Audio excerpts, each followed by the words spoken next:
I never thought I'd be afraid of footprints walking toward me. It's the ones walking away that still haunt me.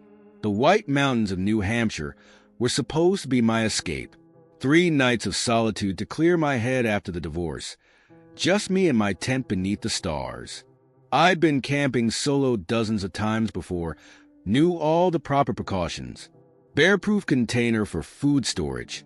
Camp kitchen set up well away from my sleeping area. Regular perimeter checks. Everything by the book. The first day went perfectly. I found an isolated spot near a babbling stream.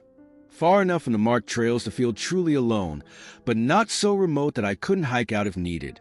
The late September air had that perfect crispness that makes you feel alive. Carries the scent of pine and approaching autumn. I spent the afternoon setting up camp, gathering firewood, and organizing my gear with the methodical attention to detail that Sarah used to tease me about. The trouble started on the second morning. I woke at dawn as usual, and made my way to the bare canister I'd secured about 200 feet from my tent. The black container was exactly where I'd left it, locked tight, no signs of tampering. But when I popped it open, my carefully packed trail mix was missing. Not scattered or spilled, just gone. The sealed package of beef jerky, too. Everything else, the freeze-dried meals, energy bars, and oatmeal packets, remained untouched. I spent an hour searching the surrounding area, thinking perhaps I'd been careless, and a particularly clever bear had somehow made off with just those items. But the container showed no claw marks, no damage at all. The locking mechanism was still engaged exactly as I'd left it. I told myself I must have miscounted my supplies when packing, though deep down I knew that wasn't true. That night, I double and triple checked every seal and lock before turning in. I even set up my hiking poles with some paracord to create a makeshift alarm system around the food storage area. Sleep came fitfully, my ears straining at every rustle of leaves and snap of twigs. The next morning, more food was missing. This time it was the strawberry energy bars. My favorite ones, the ones I'd specifically mentioned out loud while having dinner the night before. The cord alarm was undisturbed. The canister remained locked, but the bars were gone, replaced by an empty wrapper folded into a perfect square. My hands shook as I examined the ground around the container. That's when I saw them. Boot prints. Not the scattered marks of someone wandering past, but a single line of deliberate steps leading directly to where my food was stored. Size 11, deep treads, relatively new pattern. They weren't mine. I followed the prints backward through my camp. They led straight to my food container from the direction of the stream, navigating perfectly between the obstacles I'd set up. Whoever made them knew exactly where they were going. But what turned my blood to ice was a realization that I could only see the prints walking toward my camp. There were no prints leading away. I broke camp faster than I ever had before, my gear haphazardly shoved into my backpack. The whole time, I felt eyes on me from the tree lean. Twice I spun around, certain I caught movement in my peripheral vision, but saw nothing but shadows between the pines. As I shouldered my pack, a glint of something metallic caught my eye from the fire pit. Half buried in the ashes was a small key. It looked exactly like the spare key to my bear canister, the one I kept hidden in a pocket of my tent. I frantically checked the pocket. Empty. I practically ran the 4 miles back to the trailhead. Just before the parking area came into view, I spotted a fresh piece of paper tacked to a tree with my tent stake, one of the stakes I'd counted twice while packing up. The note was written in neat block letters. Thanks for sharing. Your taste in snacks has improved since last month's trip to the Adirondacks. The new tent is a nice upgrade too. I hadn't camped in the Adirondacks. I'd never owned another tent, but I had talked about both around the campfire, making up experiences to fill the silence, practicing the stories I wished I could tell. Someone had been listening. The ranger station took my report seriously, but there wasn't much they could do. No laws had technically been broken. Nothing had been damaged. They'd increase patrols in the area, they said. Keep an eye out for suspicious activity. They suggested I stick to designated campgrounds in the future. I sold most of my camping gear the following week. The bear canister is still in my garage, locked, empty, exactly where I left it. Sometimes late at night, I swear I hear the click of its latch turning, though I know that's impossible. The key is in my bedside drawer, right where I put it after returning home. At least, I think it is. I haven't checked in a while. I'm not sure I want to know if it's missing. The thing that keeps me up at night isn't the stolen food or the mysterious key. It's not even the boot prints approaching my camp. It's the question that gnaws at me in the dark hours before dawn. Where were the prints leading away? How did my silent visitor leave without leaving a trace? And most troubling of all, had they ever really left? I've moved twice since then, changed jobs, bought a security system, adopted a large dog. But sometimes, when I'm alone in my house at night, I catch myself listening for the sound of deliberate footsteps, not walking away. That would almost be a relief. No, I strained my ears for the sound I heard in my dreams for months after that trip. Boots on hardwood, walking toward me, getting closer and closer. They say the most dangerous predator in the woods walks on two legs. They're wrong. The most dangerous one walks toward you on two legs, but somehow leaves no trail behind. The one that learns your habits, listens to your stories, and takes only enough to let you know they were there. The one that could have done anything they wanted, but chose instead to play a longer game. I still have the note. The paper has grown worn from the number of times I've unfolded it, studying the handwriting for clues. Sometimes I think I recognize it, but that's impossible. Then again, I once thought it was impossible for someone to open a locked bear canister without leaving a trace. I don't go camping anymore, but every now and then, I'll find an empty energy bar wrapper, folded into a perfect square, tucked somewhere in my house. The strawberry ones. My favorite. I've stopped trying to figure out how they get there. Some questions are better left unanswered. Some trails are better left unfollowed. But I still check my doors and windows twice before bed. And I never, ever tell stories around fires anymore. You never know who might be listening, taking notes, planning their next approach, walking toward you, but never away. There's something uniquely terrifying about a child's cry in the wilderness, especially when you're miles from the nearest road, and you absolutely know, there shouldn't be any children out there. My wife, Lisa, and I have been looking forward to this backpacking trip for months. Our first real adventure since getting married. A chance to test our new gear and our relationship against the rugged terrain of the Olympic National Forest. We'd planned everything meticulously, our route, our supplies, even backing up our GPS tracks to paper maps like the overprepared newlyweds we were. The first 2 days were perfect. The late summer weather held steady, cool mornings giving way to comfortable hiking temperatures. We made good time, stopping to photograph waterfalls and massive nurse logs covered in moss. Lisa kept pointing out different mushrooms, rattling off their Latin names with the enthusiasm only a mycologist could muster. I pretended to remember them all. We were about an hour from our planned campsite when we first heard it. The sun was getting low, painting the forest in that peculiar golden light that makes everything look slightly unreal. At first, it was so faint I thought I was imagining it, a high-pitched keening sound, somewhere between a whimper and a sob. Did you hear that? Lisa stopped mid-stride, her head tilted. I nodded, already dropping my pack to get our bearings. The cry came again, clearer this time. Definitely a child's voice, and definitely in distress. "Hello," Lisa called out, her voice carrying through the trees. "Is someone there?" The crying stopped abruptly.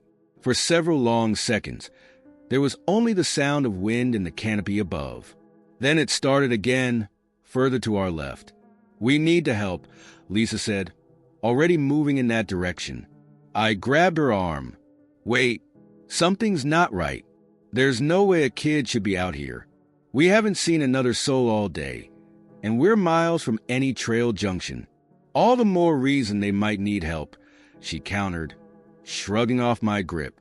What if they're lost? The crying shifted again, now seeming to come from behind us. Lisa spun around, her face etched with concern.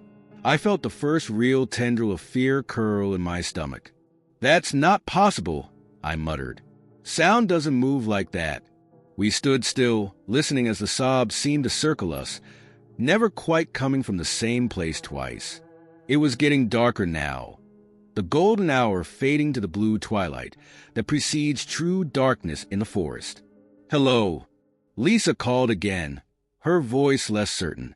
"We want to help. Can you make some noise to help us find you?" The crying stopped completely. The silence that followed was absolute. No birds, no wind, not even the crunch of leaves under our feet. Then, very clearly, we heard a child's voice. "Help me find you." The words were wrong. Not just their meaning, but the way they were spoken.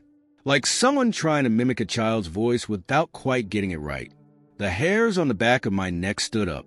"We need to go," I said quietly, reaching for Lisa's hand. "Now?" She didn't argue this time. We turned back the way we'd come, moving as quickly as we dared in the failing light. The crying started again, more intense now, coming from multiple directions at once. I fumbled with my headlamp, clicking it on just as Lisa gasped. "The markers," she whispered. "They're gone." She was right. The orange trailblazes we'd been following had vanished. Even the trail itself seemed less distinct, as if the forest was erasing our path home with each step we took. We pushed on, trying to maintain our original direction, but the crying was all around us now, layered and echoing until it was impossible to tell where it had started. Sometimes it would stop just long enough for us to hear footsteps in the underbrush, always just out of sight of our headlamp beams. "Help me find you," the voice called again, closer now. Different voices picked up the refrain. A horrible chorus of almost child voices, repeating those 4 words with slight variations in timing and tone. Lisa's grip on my hand was painful. "Those aren't children," she said, her voice shaking. "I know," I replied, though I didn't know. I didn't know anything anymore except that we needed to keep moving. The forest grew darker and stranger around us. Shadows seemed to move independently of our lights, and the trees pressed closer, their branches reaching like gnarled fingers. The crying had become almost constant now, punctuated by that terrible phrase, "Help me find you. Help me find you. Help me find you." We stumbled into a small clearing, and Lisa suddenly stopped dead in her tracks.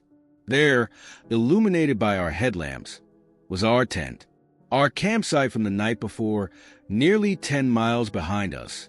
"That's impossible," I breathed. "We've been walking forward the whole time." The crying stopped again.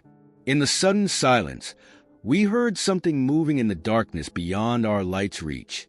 Not footsteps this time, something being dragged. "Help," came the voice, no longer even pretending to be a child's. "Me." It was deeper now, resonant, like multiple voices speaking in unison. "Find." The dragging sound got closer. "You." Lisa screamed. In the beam of her headlamp, something moved at the edge of the clearing. Something that might have been a child once, in the way that a shadow might have once been a person. It jerked and twitched as it emerged from the tree-lean, its movements all wrong, its face a dark smear in the artificial light. We ran. I don't remember making the decision to run, but suddenly we were crashing through the undergrowth, branches whipping at our faces, roots trying to trip us with every step. The crying followed, but it had changed deeper, hungrier, more like laughter now. I lost track of time, of direction, of everything except Lisa's hand in mine, and the need to keep moving. When we finally burst out onto a gravel road, the sky was starting to lighten with false dawn. A ranger found us an hour later, huddled by the side of the road. We were 12 miles east of where we should have been, with no memory of how we'd covered that distance in the dark. Our backpacks were gone, along with most of our gear. All we had were our headlamps and the clothes we wore. The ranger didn't believe our story, of course. No one did. They searched the area and found nothing. No signs of our campsite. No evidence of anyone else in the woods that night. They attributed our experience to exhaustion, maybe dehydration or panic. But sometimes on quiet nights, Lisa and I both wake to the sound of crying. It's always far away, barely audible, but we know what it is. And we know, with the bone-deep certainty of people who have heard the impossible, that somewhere in those dark woods, something is still waiting to help us find it. We don't go hiking anymore. And when people ask us why, we tell them about bears or bad knees or lack of time. Because how do you explain that you're afraid of a child's cry in the wilderness? How do you tell them that sometimes the thing calling for help isn't looking to be saved? It's looking for someone to help it find you. They say lightning never strikes the same place twice. But that rusty Ford F-150 did, 5 times in 3 days before it finally caught us. There it is again, Maya said, pointing through our car's windshield at the pickup parked at the trailhead. Her voice had that edge to it, the one I'd been hearing more frequently as our camping trip progressed. I pulled into the gravel lot, keeping my distance from the red truck.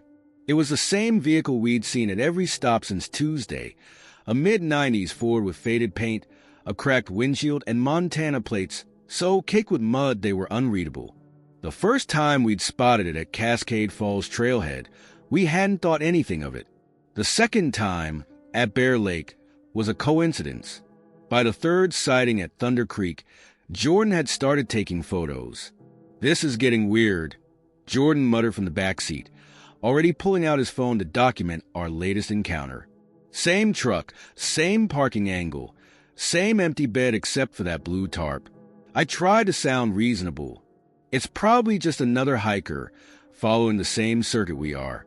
The North Cascades aren't that big, but even as I said it, I felt the wrongness of the situation.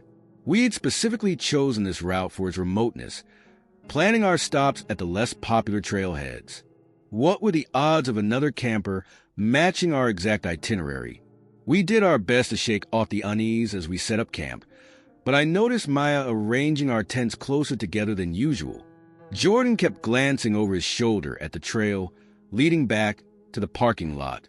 I found myself counting our group more frequently, as if one of us might vanish when I wasn't looking. The sun set early behind the mountains, and we huddled around our campfire, speaking in low voices about anything except the truck. The flames cast dancing shadows on the surrounding pines, and more than once I caught myself mistaking them for moving figures in the darkness. Around midnight, we heard the engine.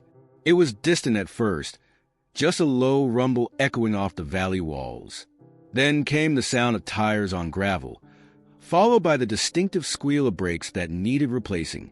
"Someone's in the lot," Jordan whispered unnecessarily. We all knew what we were hearing. The engine idled for several long minutes before cutting out. In the sudden silence, every snapping twig and rustling leaf seemed amplified. We waited, barely breathing, for footsteps that never came. Dawn arrived with a layer of fog that clung to the ground like smoke. I woke to Maya shaking my tent. "The car," she said, her voice tight with panic. "Come look at the car." I knew what I would find before I reached the parking lot. All 4 tires were slashed, clean cuts that had left them completely flat. The red pickup was parked directly behind our vehicle, blocking the only exit from the lot. "We need to call for help," Jordan said, pulling out his phone. No signal. Of course not. We hadn't had service since yesterday afternoon. "The ranger station," I suggested. "It's only 4 miles back down the road. We can't split up," Maya said firmly. "Not with whoever did this still out there." She was right. We quickly packed our essential gear into our backpacks, leaving the tents and extra supplies behind. The fog was starting to lift as we started down the road, walking 3 abreast, jumping at every sound from the surrounding forest. We'd covered maybe half a mile when we heard it, the unmistakable sound of an engine turning over. The pickup was moving. "Run!" I shouted, but we were already running, our backpacks bouncing painfully against our spines. The engine sound grew louder, accompanied by the crunch of tires on gravel. Maya spotted the game trail first, a narrow path diving into the underbrush. We plunged into the forest without hesitation, thorns tearing at our clothes as we scrambled deeper into the woods. The truck engine continued past our hiding spot, fading into the distance. We waited, hearts pounding, for nearly an hour before daring to move again. When we finally emerged onto the road, the pickup was nowhere in sight. "We need to keep moving," Jordan said, scanning the empty road. "They'll be back." We made it another mile before hearing the engine again, this time coming from ahead of us. The red pickup rounded a bend in the road, moving slowly, purposefully. Back into the woods we ran, this time pushing deeper into the forest.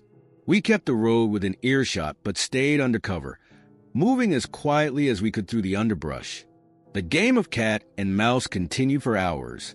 Every time we thought we'd made progress, the truck would appear, forcing us back into hiding. It was as if they knew exactly where we'd emerge, exactly which direction we'd choose. The sun was directly overhead when we finally spotted the ranger station through the trees. We broke into a run, relief flooding through us at the sight of the official vehicles parked out front. The station was empty. A sign on the door read "On patrol." Back at 4 p.m., it was only 1:15. "Look," Maya said, pointing to a notice board near the door. Pinned among the trail maps and wildlife warnings was a missing persons flyer. 3 of them, actually, different groups, different dates, but all describing the same details. Cars found abandoned at trailheads, slashed tires, a red pickup truck reported in the area. The engine sound came again, closer this time. We dove behind the ranger station just as the truck rolled into view. It parked directly in front of the building, engine idling. For the first time, we got a clear view of the driver's side window. It was empty. There was no one behind the wheel. The truck's door creaked open.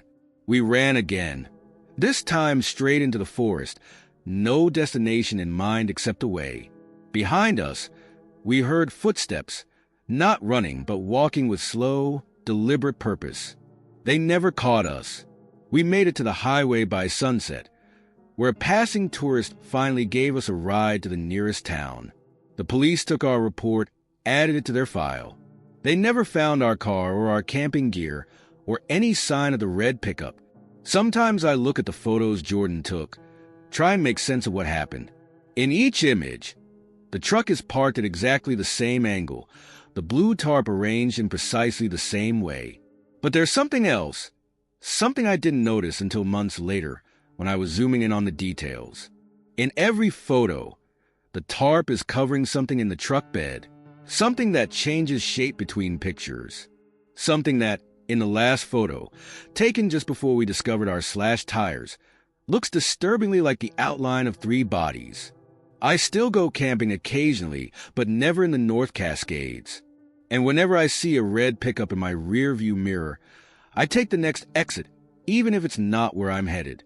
Because sometimes the real horror isn't in what catches you, it's in the slow, methodical way it hunts you down.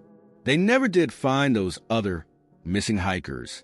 Sometimes I wonder if they're still out there under that blue tarp, being driven from trailhead to trailhead, helping to lure in the next group of campers who think they're too smart to become another statistic. But mostly, I try not to think about it at all. The worst part wasn't hearing about the escaped convicts over the crackling police scanner. It was realizing we'd been sharing our shelter with them for the past hour. The rain had started suddenly, turning the pleasant autumn afternoon into a deluge that had Lauren and me sprinting through the forest, our hiking packs catching every low-hanging branch. Through the sheets of rain, I spotted the old ranger station, a weathered wooden structure that looked like it hadn't seen official use in years. "There!" I shouted over the thundering downpour, pointing toward the building. Lauren nodded, already changing direction. We splashed through puddles and practically fell against the front door, which swung open with surprising ease. The interior was dark but dry. I fumbled with my pack, searching for my headlamp while Lauren shook water from her rain jacket. The beam of light revealed a single room with dust-covered furniture, a desk, some chairs, and old filing cabinets pushed against the walls. A layer of leaves had blown in through a broken window in the corner. "Better than drowning out there," Lauren said, dropping her pack and wringing out her ponytail. I nodded, sweeping the light around the room. That's when I noticed the signs of recent use. Empty food wrappers in the wastebasket, a relatively fresh cigarette, but on the windowsill, and most notably, a police scanner sitting on the desk, its power light glowing red in the dim room. "Someone's been here," I said quietly, picking up one of the wrappers. The expiration date was from yesterday. Lauren frowned. "Rangers checking the building, maybe?" I shook my head. "This station's been abandoned for years. Look at the dust everywhere except..." I trailed off, noticing the clear paths across the floor, the areas recently wiped clean on the desk. Thunder crashed outside, making us both jump. The rain intensified, drumming against the roof like machine gun fire. We were stuck here, at least until the storm passed. "Should we?" Lauren started to ask, but was cut off by static from the police scanner. We both froze as a voice crackled through the speaker. "Repeat. Be on lookout for 2 suspects escaped from County Detention Center at approximately 0600 hours. Considered armed and dangerous. Last seen heading northwest in the Cascade Wilderness area." The voice listed physical descriptions that made my blood run cold. Male suspects, one with facial tattoos, both wearing orange jumpsuits they'd likely have ditched by now. My light beam fell on a wadded-up piece of orange fabric, partially hidden behind the filing cabinet. Lauren's eyes met mine in the dim light. Without speaking, we both reached for our packs. The scanner crackled again. Confirmation of stolen supplies from Miller's General Store, including civilian clothing and camping gear. Suspects may be attempting to... A floorboard creaked behind us. "Going somewhere?" The voice was rough, amused. Lauren's hand found mine as we turned slowly around. 2 men stood in the doorway to what I'd assumed was a storage closet. They wore mismatched hiking clothes, the kind you'd grab quickly without checking sizes. The taller one had tattoos creeping up his neck and onto his jaw. "Nasty storm out there," the shorter one said conversationally, as if we'd all just happened to meet on the trail. "Probably best to wait it out." His hand rested casually on something in his pocket. "We don't want any trouble," I said, trying to keep my voice steady. "We'll just head out now. Won't say a word to anyone." The tattooed one laughed. "In this rain?" "Nah! You'll stay right here where we can keep an eye on you. Wouldn't want you doing anything stupid like trying to radio for help." They had us sit against the far wall while they discussed their options in low voices. I counted for visible weapons between them. A hunting knife, what looked like a park ranger's gun, and 2 makeshift clubs fashioned from broken furniture legs. Hours crawled by. The rain showed no signs of letting up. Lauren squeezed my hand periodically, a reminder to stay calm, stay alert. We learned their names through their conversations. Mike was the shorter one, who seemed to be in charge. The tattooed one was called Rabbit, though he never explained why. The scanner squawked occasionally, updating on the search progress.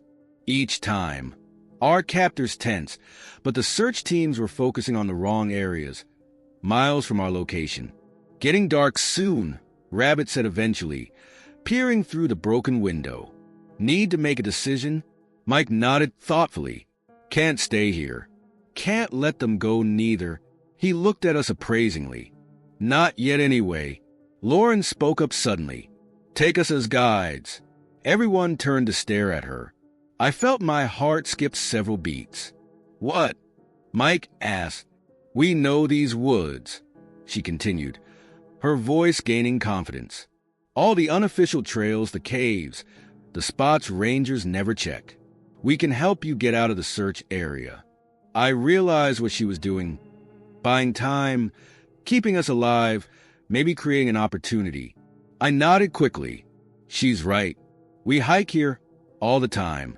Know every shortcut and hiding spot within 20 miles. Mike and Rabbit exchanged looks. The scanner crackled again. Search teams were finally changing direction, heading this way. "They're lying," Rabbit said. "Probably lead us right to the cops." "Maybe," Mike replied. "But they know what happens if they try anything stupid." He turned to us. "Don't they?" We nodded quickly, emphatically. "Get your packs," Mike ordered. "Leave anything that makes noise. And remember, first sign of trouble, you go first. Understand?" The rain had eased to a drizzle as we stepped outside. Darkness was falling fast, but Lauren and I exchanged a quick glance.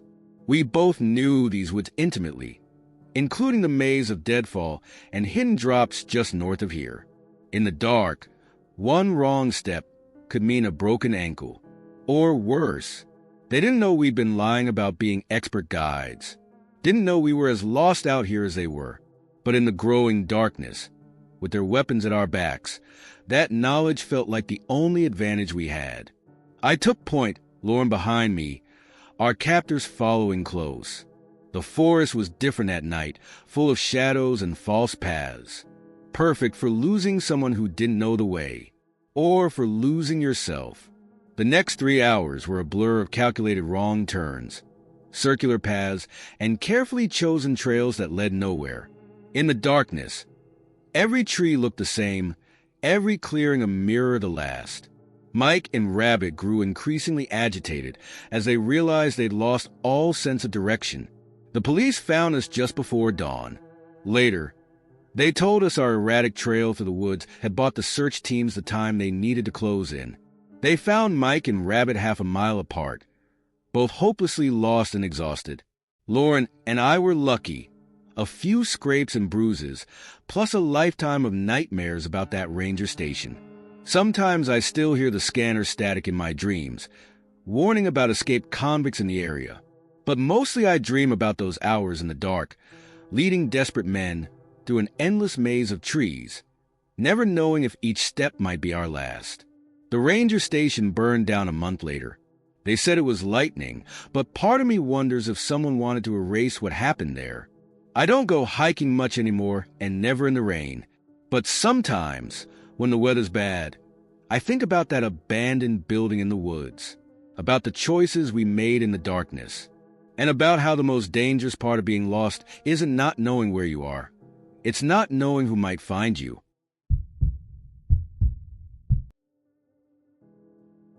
A motion sensor camera can capture things the human eye misses. Sometimes, that's exactly the problem. As a wildlife photographer, I'd spent countless nights alone in the wilderness, tracking everything from bears to mountain lions. But nothing in my 15 years of experience had prepared me for what my camera caught during those 4 nights in the Gifford-Pinchot National Forest. The first day was routine. I set up my camp well before sunset, positioning my high-end motion sensor cameras in a rough triangle around the clearing. The area was known for its elk population, and I'd heard rumors of a rare melanistic black deer spotted in the region. That was my real target, the kind of shot that could make a career. I checked each camera twice, ensuring optimal angles and sensitivity settings. Years of experience had taught me exactly how to position them to catch wildlife moving through their natural corridors. One facing the game trail to the north, another covering the natural spring to the east, the third watching the clearing's southern approach. That first night, I reviewed the day's footage on my laptop before turning in. Mostly empty frames, a few birds, one curious squirrel. Nothing unusual. I drifted off to sleep in my tent, lulled by the familiar sounds of the forest at night. The morning review was part of my standard routine. Coffee in hand, I downloaded the night's captures. The north camera showed nothing. The spring camera caught a raccoon. But the south camera, I nearly dropped my coffee cup. There, at 2:47 a.m., stood a figure at the edge of the frame. The image was clear, too clear. It showed someone standing perfectly still, just far enough away to be fully visible, but not close enough to trigger the camera's infrared illumination. They were facing my tent. I checked the timestamps. The figure appeared in only one frame, with empty scenes before and after. No movement captured, no approach, no departure. Just that single, still image of someone watching me sleep. My first instinct was to pack up and leave. But the logical part of my brain kicked in. It was probably just another camper who happened to wander past. The single frame could be explained by a technical glitch. Besides, I had permission to be here, expensive equipment set up, and a job to do. I spent that second day checking and double-checking my cameras, adding a fourth one facing west to complete the perimeter. I found no tracks, no signs of human presence. By nightfall, I'd almost convinced myself I'd overreacted. The second night's footage made my blood run cold. The figure appeared in all 4 cameras. Same position, edge of frame. Same stance, perfectly still. Same direction, facing my tent. But now they were closer, close enough to see details that made no sense. Their clothes seemed to shift between frames, like static in an old photograph. Their face was wrong somehow, like it had been photographed through rippling water. The timestamps showed the images were captured simultaneously. 3:17 a.m. One person, appearing in 4 different places at the exact same time. My hands shook as I packed my backpack with essentials. I'd come back for the rest later, in daylight with company. But as I reached for my car keys, I stopped. The images on my laptop screen caught my eye. Something about them. I zoomed in on each frame, checking the background details. In every shot, broken branches and disturbed leaves showed signs of movement, but only behind a figure, as if they'd backed into position, then held perfectly still for the camera. They wanted to be seen. I stayed. Looking back, I can't explain why. Professional stubbornness, maybe, or simple paralysis of choice. I spent that third day taking pictures of everything, the ground, the trees, every angle of the clearing. I compared them obsessively to the night footage, looking for inconsistencies, proof that I was being fooled somehow. The third night's captures showed the figure halfway to my tent in each frame, close enough now to see that their edges weren't quite solid, like they were bleeding into the darkness around them. Their face was clearer too, but that only made it worse. It looked like multiple faces superimposed on each other, all with the same empty expression. The timestamps read 3:47 a.m. I'd slept through it again, less than 20 feet from whatever it was. I didn't sleep the fourth night. I sat in my tent with my camera in hand, watching the screens of my laptop display the live feed from all 4 cameras. Hours passed. Nothing moved except leaves in the wind. At 4:17 a.m., all 4 feeds went black simultaneously. When they came back on 17 seconds later, the figure was there, in my clearing, by my tent, looking directly into each camera. But not at me, never at me. The Rangers found me the next morning, still clutching my camera. They said I was laughing. I don't remember that part. The cameras were all intact, but the memory cards were corrupted. Every image lost except one, the final frame from the south camera. It shows my tent, illuminated from within by my laptop screen. You can just make out my silhouette inside. And behind me, visible through the tent wall, a figure standing perfectly still. I still do wildlife photography, but never alone, never overnight. I've replaced all my equipment, donated the old cameras to research. Sometimes I think about going back to that clearing, setting up one more time, just to see if it's still there, still waiting to be captured in that single perfect frame. But here's the thing about motion sensor cameras. They only trigger when something moves. Whatever my cameras caught those 4 nights, it didn't trigger the sensors. The images were captured in continuous mode, taking pictures every few seconds, which means that figure, that thing, never moved at all. It was already there. I've studied that last surviving image hundreds of times. Most people focus on the figure behind me, but that's not what keeps me awake at night. It's the metadata, the simple digital facts embedded in the file. The timestamp reads 4:17 a.m. The camera was set to continuous shooting. The frame number is 217 of 217, but the first 216 frames? They're still on that memory card. Still there, but corrupted beyond recovery. All except their timestamps. Every single one reads 4:17 a.m. I don't use motion sensors anymore. I don't trust them to tell me when something's moving. Or worse, when something isn't moving at all.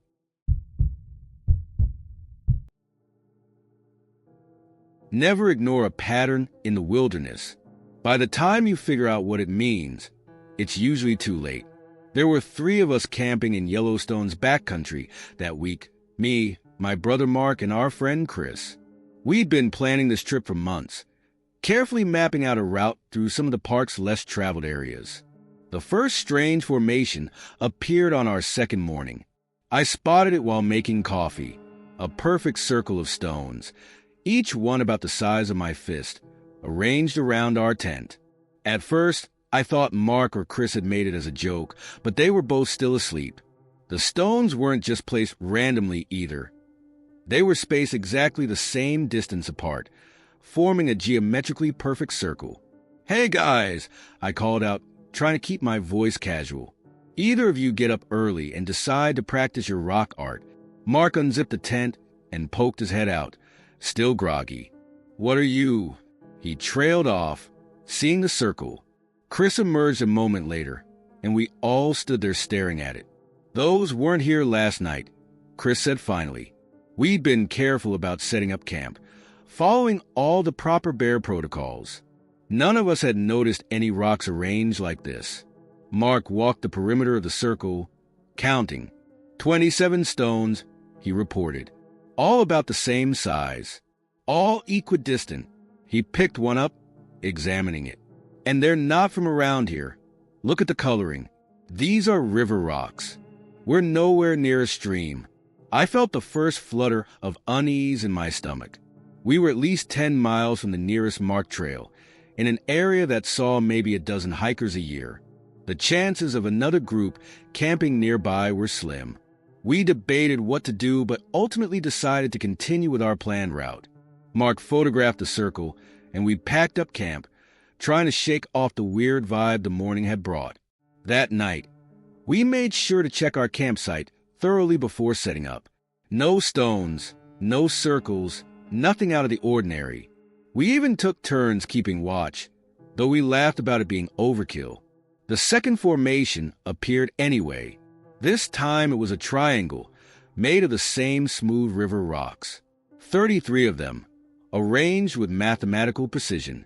But what made my skin crawl wasn't the shape. It was the fact that our gear had been arranged in exactly the same pattern, our 3 backpacks forming points that perfectly aligned with the triangle's vertices.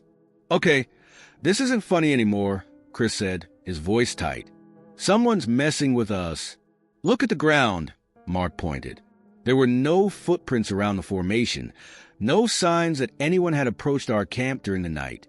The morning dew on the grass was undisturbed except where we had walked.